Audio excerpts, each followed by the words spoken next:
have here butter and half cup of garlic minced, and I also have here oyster sauce and just half cup or just 1/2 can of any soda that you have. I also have here cooking wine, and these are shrimps. So I just want to tell you that the shrimps, I marinated it with the cooking wine. If you have noticed on my past and previous videos, I have used marinated cooking wine to some of my recipes. So the reason for this is that, okay, trivia guys.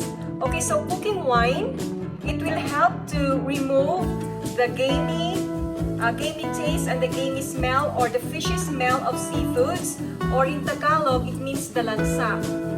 So inaalis po ng cooking wine yung lansa ng ating pong mga pagkain. Like if you have meat na malansa or if you have seafoods na malansa, then just marinate them with the cooking wine. And when you cook the marinated shrimp, then the alcohol content of the cooking wine, magdi-dissipate siya or it will evaporate. And together with that, magdi-dissipate din or mag-evaporate yung lansa ng pagkain. So come on, tara na, magluto na po tayo. So guys, we're also using this Cajun seasoning. You can season the shrimps according to your taste or according to your tolerance for spice. Okay, so start na po tayo. First, we're just going to put butter on the pan.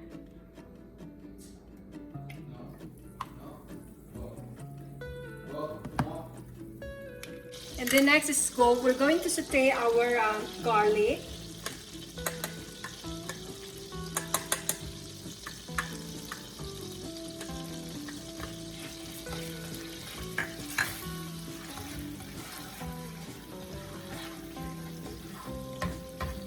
Let this brown a little bit.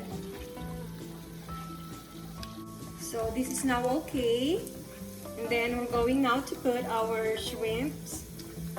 So I removed the cooking wine already that marinated the shrimps.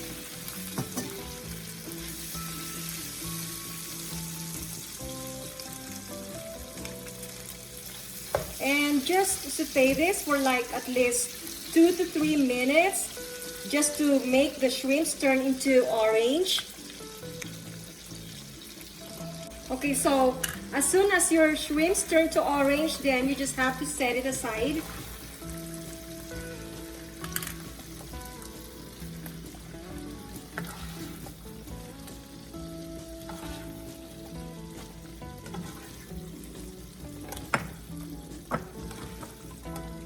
Okay, so on the same pot, we're going to put now 1/2 of the Coke in can.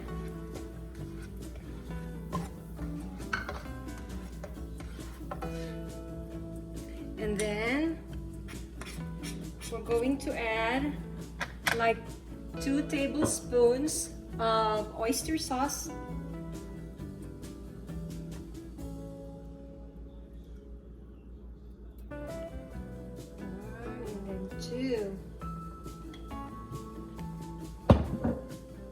And just simmer this and reduce the broth.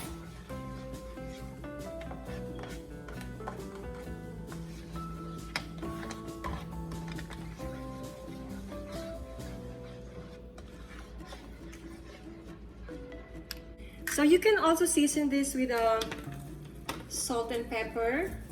So I forgot to mention the salt and pepper earlier. And just season this according to your taste. Okay, so we're going also to add just a dash of the Cajun because we really don't like too spicy. Just to have like a bite or a hint of something spicy. So just trivia guys, if you're going to use a soda in the food that you are going to cook, so pag nagka-caramelize yon at the end na parang nire-reduce mo the broth. So in this case, nakita nyo, nagre-reduce na ngayon. And what are we going to do is now add our shrimps back to our sauce.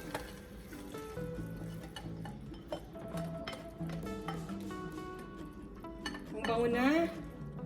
Sobrang bango.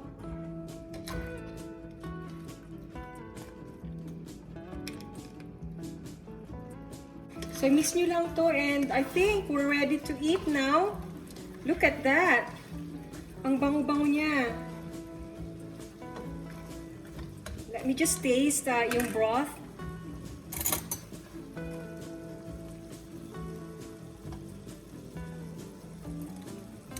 Yum. This tastes perfect. Okay. I think we're ready to serve.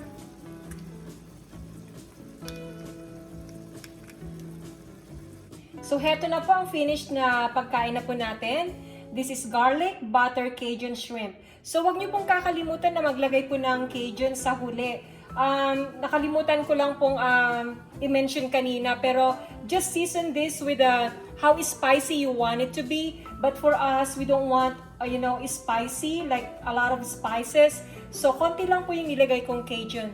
So thank you for watching my video, and please don't forget to subscribe and like my videos.